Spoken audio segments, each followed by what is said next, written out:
Mr. Himanshu Kapania, Managing Director of Idea, who joins us live from Mumbai. Himanshu, good morning. Thank you for joining us. Big day for telecom companies. EGOM likely to meet today to take a decision on 2G auction. What do you expect to hear?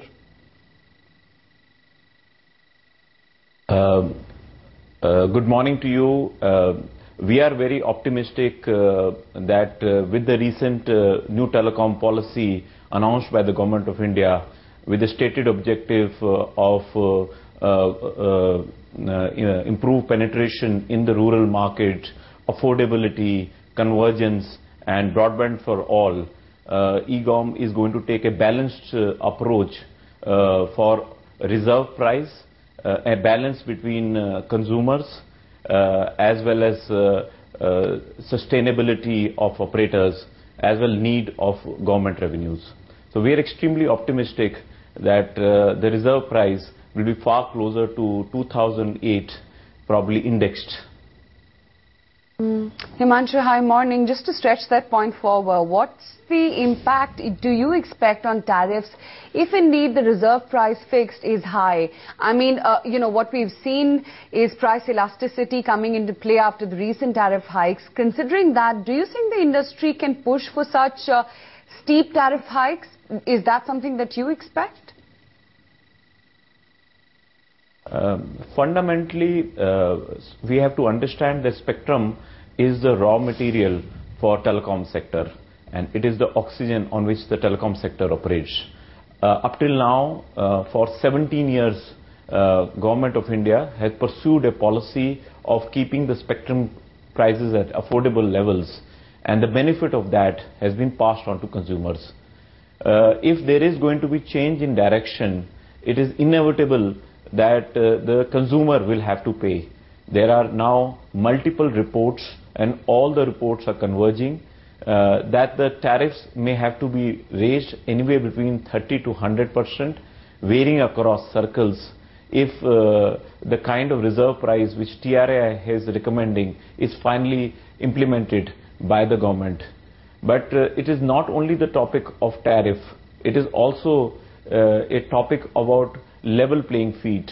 One of the reasons why Supreme Court had rejected the 2008 administrative allocation of spectrum was on the principle of equality, and if the level playing field is not met in the current set of recommendations, it will actually distort the market and overall disturb the current fully competitive market structure to maybe oligopoly, and maybe lend itself to natural monopolies, which may not be in the interest of India.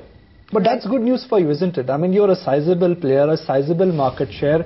If incumbents, if the new player, in this case, if they get weeded out, you will automatically enjoy pricing power.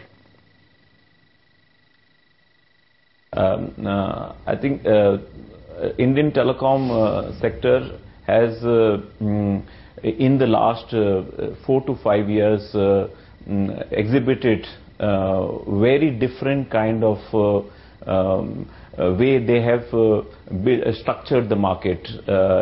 Indian telecom markets or companies have efficiently and have built their own business models, which will continue to operate in world's lowest tariff market and still generate healthy EBITDA margins.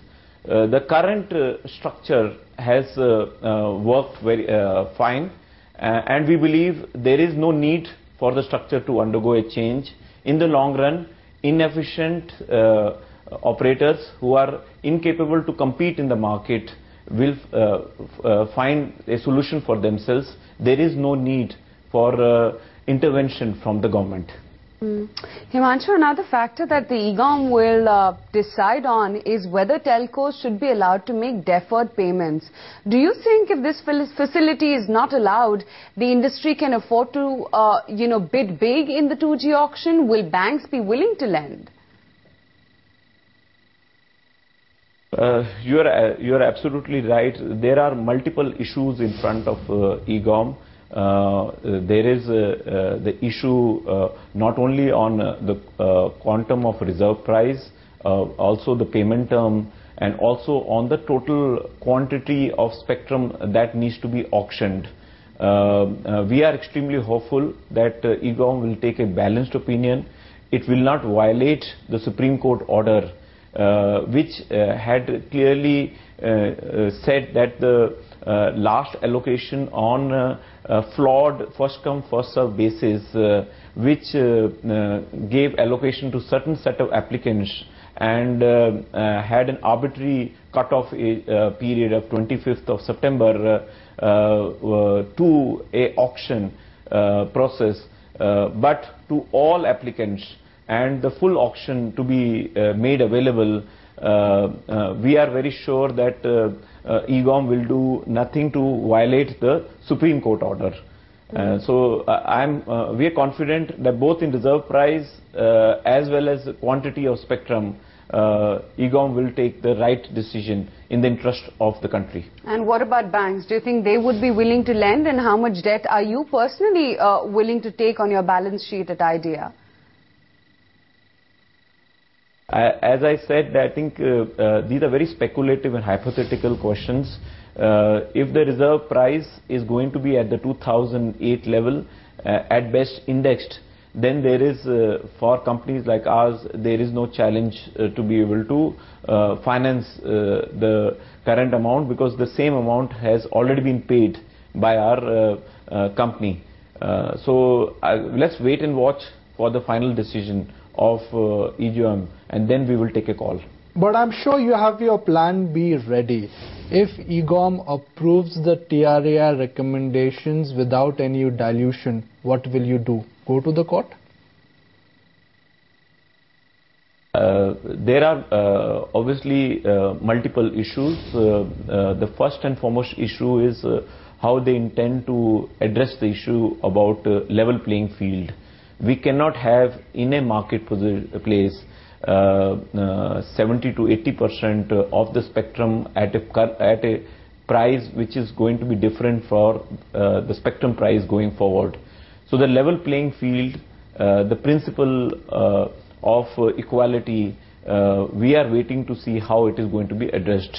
There is no doubt the option of agitation is very much available with the company, but we are extremely hopeful that the way the sector has helped make affordable telephony reached to all corners of the country, and telecom sector has made sure that we have global quality infrastructure and at global scale at far lower prices at which currently it is available in not only in developed countries but even in other emerging countries, shows that I'm sure the government will continue to support the private sector investment in the telecom sector.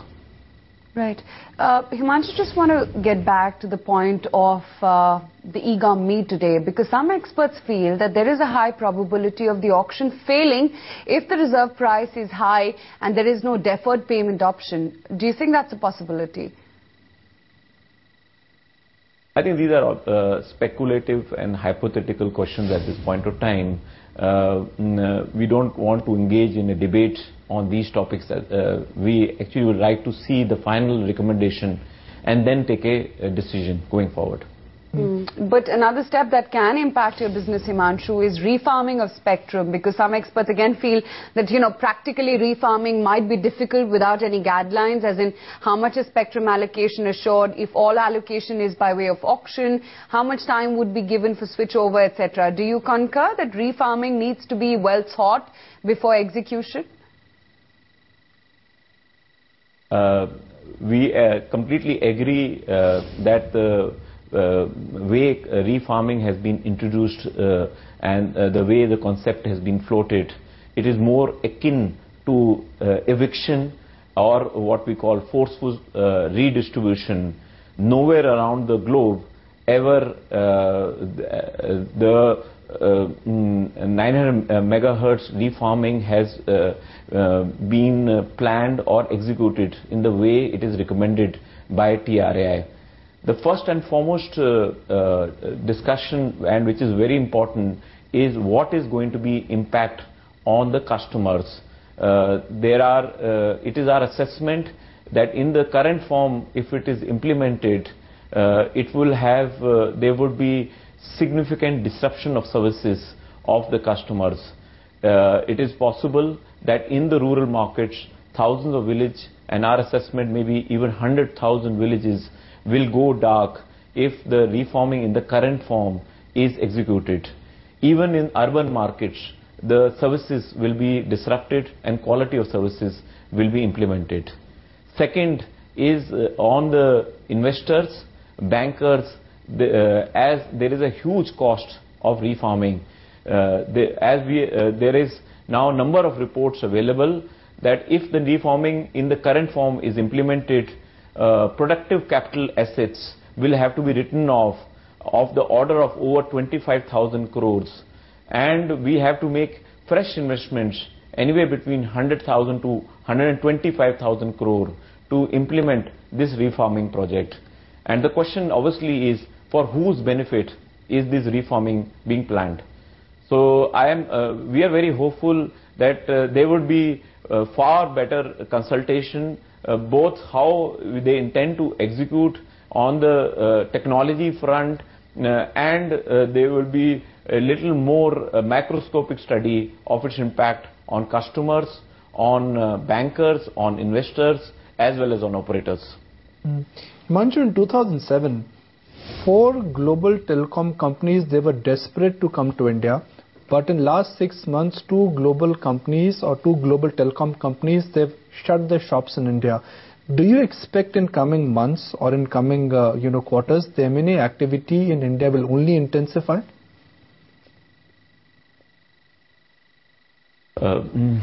If you were to take this milestone of 2007, India had approximately 100 million customers. And that study was almost 14 to 15 years from the time mobile services introduced in the country. In the last 4 to 5 years, after full competition has been introduced in the market, India is now the second largest mobile telephony market. The total number of subscribers have grown to over 900 million. And India has the distinction of being the lowest tariff around the globe. And still, operators like us are able to generate through a very unique business model profits.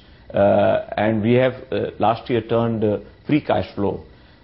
In this environment, if the government were to make a 360-degree or a 180-degree turn back, it is going to dramatically change the structure of the industry. Obviously, in lot of markets, especially developed markets and other large markets, telecom are natural monopolies. India chose not to go that path, and it will be really unfortunate that if the government were to go on a path which will impact both productivity and efficiency, and consumers in the long run will suffer. We don't expect in this environment for foreign investors to participate. Obviously, if this environment, this dark period of uncertainty which has remained for too long continues, it is inevitable that number of operators which are finding difficult to be able to meet daily cash needs will have to find a solution for themselves. But still hunting for that answer. You haven't told me what is plan B. What if EGOM today implements the TRAI recommendations without any dilution? What will be your first approach? What will you do immediately? I repeat again, there is no point having a discussion in public forum on speculative and hypothetical. We are discussing the future of telephony for the country. We are discussing of a sector which is has almost 3.6% contribution to the GDP of the country. It currently almost out of 100% expenditures of the consumer, 35% of the expenditure goes to government in various form of taxes. So any change on the sectoral construct which will affect the consumers, the government and operators will have far-reaching impact on the government and bodies like COI as well as various financial institutions have already declared that it will be a death knell for the current form of telecom sector. I am sure the government will take a very balanced view and will not blindly approve the set of TRAI recommendations which we have already said should be immediately rejected.